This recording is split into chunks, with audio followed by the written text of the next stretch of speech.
Good afternoon. Thank you everybody for coming and being interested in the co-production work that's going on in Blackpool. Like Pauline said, I'm Michaela Goodridge, co-production delivery lead at Blackpool.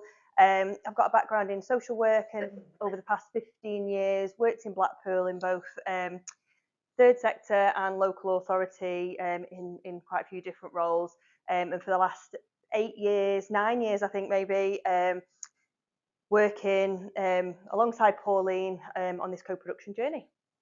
Yeah, and again, I've just been introduced as well, but what's really important about my role is my experiences of living in Blackpool my entire life. I was born here, I've raised my children here, and I've accessed a multitude of services throughout Blackpool.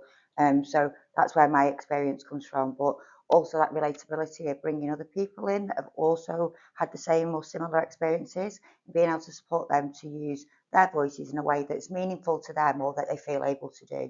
Yeah. So we're part of the co-production team. We sit within Blackpool Council but serve the Blackpool community. As Pauline said, predominantly our work has sat within children's services, but have just started doing some work with adult services as well. Our team is made up of practitioners and, like Lisa said, experts by experience. And I think that's really important, particularly when we're sitting in a local authority, that actually we have roles for co-researchers as part of the HDRC, but for experts by experience who are a crucial part to our co-production work. So we want to just throw it out to you first and just ask the question, what does the word co-production mean to you? So when somebody says co-production, what do you think about? What words spring to mind, or what things might form co-production? Just shout at them out.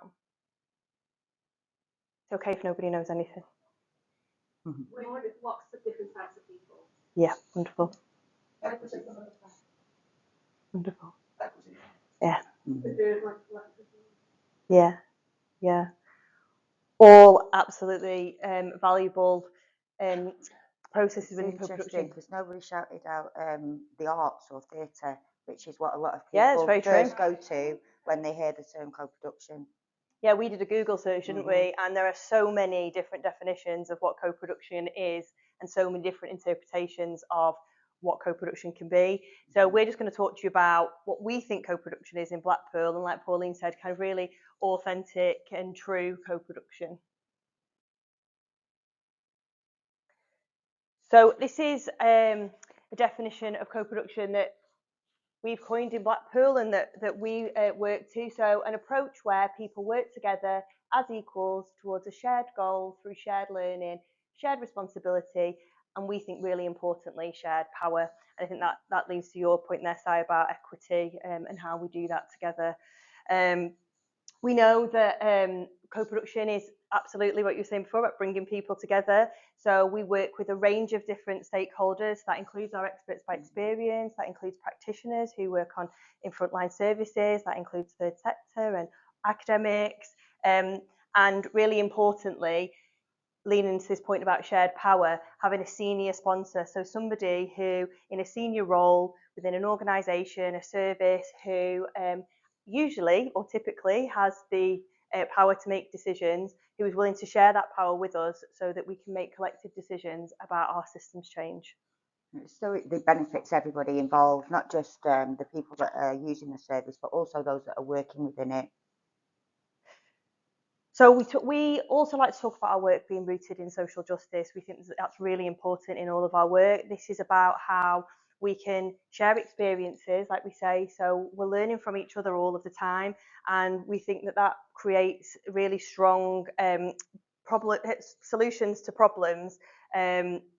We recognise that it builds a gap in relationships, so that gap that we know exists between the community and services, and so bringing people together is about building relationships. All of this work is really relational, so getting people to know each other, which is, we're going to come on to that a little bit later when we do some of the activities. It also comes with a few challenges as well. It can be a real emotional toll, being in spaces where People are talking about their lived experiences, or practitioners are talking about their working experiences and the way they've worked with people, or even thinking about their previous practice. So it's a huge emotional toll for everybody that's involved. I think we've all kind of, we were talking about this earlier, weren't Yeah. we? I think there's definitely a bit about that kind of emotional labour that it requires. In that, I know I felt it myself when, you know, somebody's almost criticising the practice that maybe you've done yourself, and you feel like you want to defend that, and you know, but actually recognising that that might not have been quite right, and being able to let some of that go sometimes can be really hard. It's really key not to take it personal, isn't it? Yeah. We're talking about what's happening within the system, not about what's going on for individuals. Absolutely. We know co-production takes time, so I think that's a challenge that we've had to overcome quite a lot, isn't it, as well? We don't often have time, and we don't have the luxury of time. However, we're really lucky and fortunate in Blackpool that our senior leadership do allow us the time to be able to work together and co-produce the solutions to some of the problems that we're identifying. Yeah. And although we work really hard to make sure that that shared learning and shared responsibility and shared power is happening, sometimes you can still feel those power imbalances, and that's something we have to continue to work on. Okay. So what happens when it is truly embedded? So we recognise that we've got better design services that are shaped by real experiences. We're not just listening to people with lived experience. We're not just listening to practitioners. Actually, we're combining that knowledge and bringing that together. I think we've something we've noticed quite a lot lately is that people referring to co-production as, well, we've brought in people with lived experience, and it's much more than just people with lived experience. People with working experience also can experience the system in a negative way. So we need to understand that and understand how that feels as well. And again, that shapes it does support solutions from all angles that way, you know, if we're getting everybody's perspective. Yeah, absolutely. Stakeholders build skills, confidence, and this bit about gaining employment opportunities. So through our team, like I said, we employ our experts by experience, and that isn't about tokenism and bringing people in as and when we need them. That's about helping people to build skills, build confidence, and help them in whatever that future path may be, whether that is a career or whether that's learning, or actually just generally building themselves. That's been a big part. And it is quite unique. I don't know any other local authority that employ, you know, it comes with its challenges again, but I don't know any local authority that lived experience specifically for this system change work. And then embedding lived experience, it is a continuous journey, and we are ever learning, aren't we? And we're, you know, we've worked really hard with our HR and recruitment teams around how we do that and how we do that safely and well. And again, making sure that it's not tokenism, and that people can come in and have really meaningful and purposeful roles within our, not just the co-production work, but within the team and Blackpool Council as a whole. And we also do it in lots of other ways, like we'll have advisory groups. People don't feel comfortable being in those spaces individually that can feed into things. We have that people that go on to interview panels, so that it's continuously evolving the culture within the service. We have lots of relationship. Every project that we have, or every kind of work we do, we always start up with how we're going to build relationships first, how we're going to get to know each other. So we start off on steadier ground. I think what we're saying is that co-production isn't just something that we do, it's part of everything. And I think we hold that in mind all of the time. It's not an add-on, is it? No. So these are just some of the projects that we've done and co-produced over the last 8 years, I think. And differences in projects that we've worked on, as well as the additional things that we've just said. So the right care, right place, right time. The local offer was around how we're supporting our young people, and there's a website actually that every local authority has to have. However, ours didn't function very well, and it didn't tell people what they wanted to know. That was around that SEN, you know, so special educational needs and what was available, and the work we did with that, it gained. I couldn't tell you the numbers, but it gained significant amount of foot traffic after we'd done the co-produced work. And it just made it accessible. Yeah, it did. Yeah. Yes, it did. Traffic that came through the website within about 2 or 3 weeks. And parents with do talk about it quite a lot. They find it a really useful tool now. Yeah. And what we've noticed from doing all of these projects is they're not just isolated to the projects, it's the ripple effects that they can have as well. So, you know, Blackpool Families Rock being a huge piece of work that we did about 8 years ago now around the principles in the way in which we practice within children's services. And that's about how we work with the families that we're supporting, but also how we work with each other. And I think it underpins all the work that we do, doesn't it? You know? Yeah.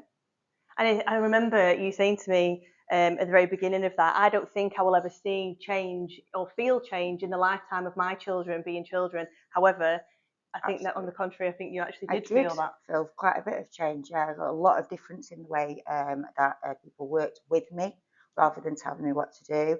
A lot more of taking me seriously when I had concerns or I raised things.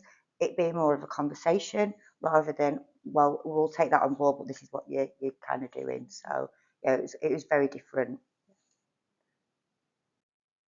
So we wanted to give you an example of what it is we've been talking about. So Born into Care is a project that Blackpool have been involved in for the last 5 years, yes, 2021, was a piece of national research, and Blackpool is one of the 10 areas across the country to be part of that research. What you can see here is a funnel plot graph that shows the rate of newborn infants entering care proceeding within the first 1 week of birth per 10,000 live births.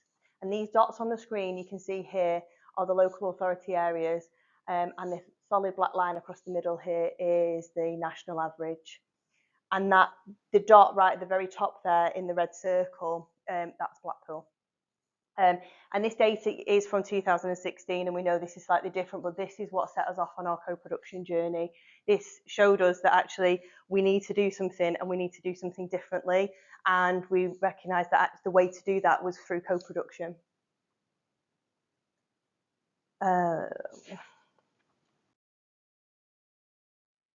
So what you can see on the screen now is a diagram or a timeline of the work we've done since 2021 that has led us to where we are now, which we'll come on to shortly. So we had a series of work streams that was based on the national data, where we included our experts by experience, so mothers and fathers, practitioners, health colleagues, academics, third sector organisations, and what that led us to was to think about, okay, what do we need to change? What are we going to do? We completed a data file audit in 2024. I'm questioning myself in saying that. Was it 2024? Of 96 families, all who had experienced separation from their babies at or close to birth. And what we wanted to understand was what was going on for these families. So what we learned was that 30% of all children coming into our care in Blackpool were under 12 months, and 50% of those babies were babies who were under 1 week. There were 76% of our mothers had been separated from one or more of their children previously.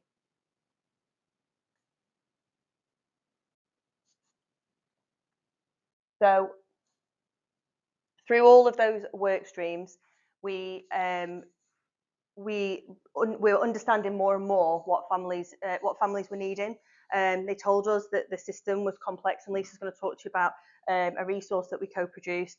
And we co-designed with partners from across the system. We understood that recurrence was obviously a really big problem for us, and that we needed to do something about that, and we needed to understand why. So these are some of the ripples that have happened from some of the work that we've done so far. So the co-design systems tool, like I said, Lisa's going to talk to you about that. Earlier referrals into our children's services, so parents can get support earlier and support them sooner in that pregnancy journey. Birth planning, that is happens at 34 weeks, so that parents are prepared and know what's going to happen, and they're not told at a really crucial time or right towards the end of their pregnancy. And cultural shifts in services, so services becoming more aligned on focusing on relationships and strengths within the family. Okay, so this is one of the tools that we co-designed together, co-designed, and there's some copies of that on the table if anybody wants to have a look. So as Michaela said, we have a high number of families that have had multiple children separated from them at birth, and what we've learned is that this was a really complicated system that not a lot of people, especially families, understood. So together we decided that we needed something that was visual and really tangible, something that we could hold and something that met different needs. So we have two versions on the table. We have version for just going out and building the relationships and starting those conversations. We have version where if you're one of those parents that can only focus about where you are right now, you just need to know what's happening in the moment, and that version is really great to support with that. And then you can access through the QR code our full beans version, which gives you everything. So if you're a parent like myself and Julie, we like to know everything, why it's happening, what's going to happen next, and that's what the full beans does. It tells you what the processes mean, what the outcomes are, and why you're in that process to begin with. And it's been a great tool. We've had some great feedback around it. Families finding that it's helped them navigate the system really well. Some of them were a little angry that they hadn't had it before in previous journeys. And we've also found that it's been a brilliant therapeutic tool as well. You know, not only does it support families, but it supports newly qualified social workers, student workers, to also understand the system a bit better. And it's also great for children in care that want to understand their journeys, where they've come from and where they're going. It's a great tool to use for that as well. Yeah. I think we learned a lot as well about when we were co-designing this about practitioners' knowledge, and again, not to be critical, but how we can very much work in silo and kind of understand our own area of the world and not really understand the greater context. So we worked with our colleagues from the legal team at Blackpool Council, and they were part of this process. And this map only goes up until the first court hearing. So we are looking to kind of to extend that into the court arena as well. But had said they had really not recognised, because they'd never seen it before, what had happened before parents get to a stage where court proceedings are being initiated. So it was really helpful for them to recognise all of those steps and processes that that people had already gone through. There's another way to bridge the gap, isn't it? Of sharing an understanding of what steps and what people have actually gone through before they've got to where they are in front of you. And our midwives have a big one printed on the wall in their office so that they are able to explain that to families at a time of crisis when they're potentially on a ward. And it's in really accessible language, because we all talk in jargon, let's be honest. We all have acronyms and we all use words that people don't understand. And we really just wanted to just write something that was easy, that we could pick up and we could just find information as and when we needed it. And if we had to use the jargon, we had to use acronyms, then a part of that full being is exactly what that means. Yeah. And it was interesting to hear from parents as well when we were doing this, and you can probably speak a little bit more about this than me, but things like when we really thought about the stops, if you will, or the destinations on the map, parents told us quite a lot that actually we'd said there was a bus stop and that was closure, and they said no, it's really fine, or we don't want closure in there because closure is really scary. It is very scary, especially if you've had long-term involvement or you've had people around for a long time. The fact that you're just closed down and you're alone after that can be really terrifying. You know, so it's more of the next steps, and I think that's why we called it a guide to your family's journey, because for everybody that journey looks different. And I think it was the same with on the map as well, that it's not linear.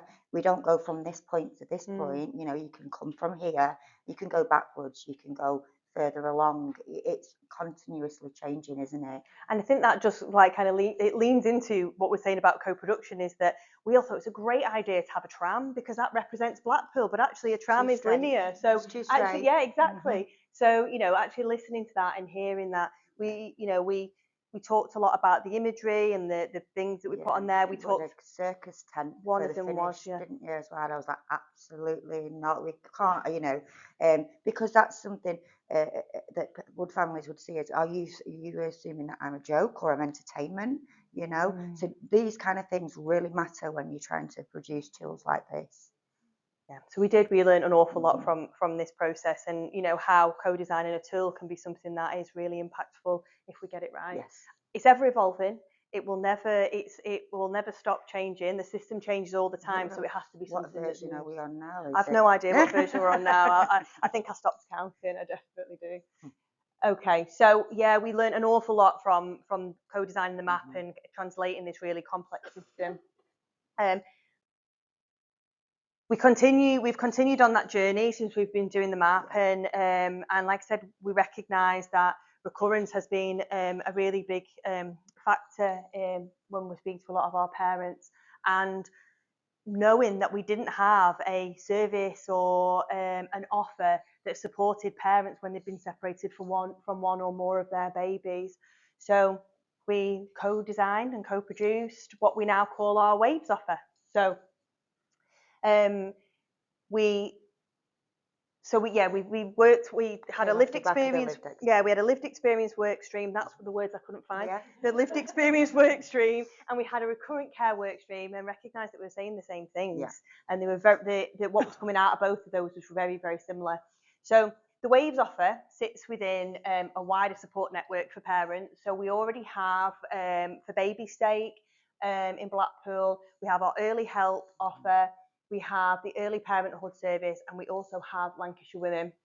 And what we knew is that we needed a dedicated team that could support these mothers and fathers who had been separated and either were pregnant again or had been separated from their baby very recently and needed the additional support. So it's a therapeutic offer. We have 2 therapeutic key workers, hopefully 3 at some point in the future. And we have a team of what we call parent supporters.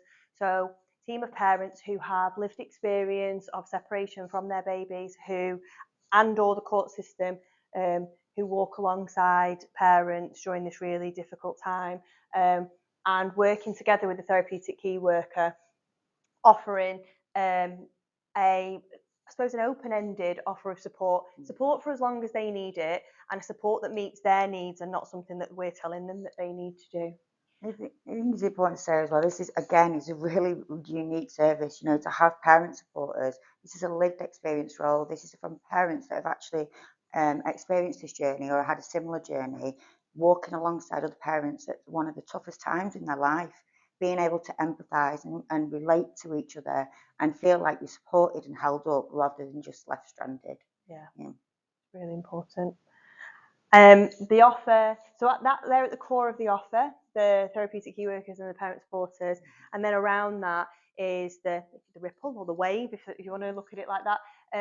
So our specialist midwifery team, our specialist 0 to infant team within children's services, adult social care, mental health, housing, who all sit around this team and are able to support parents again when we're on this journey.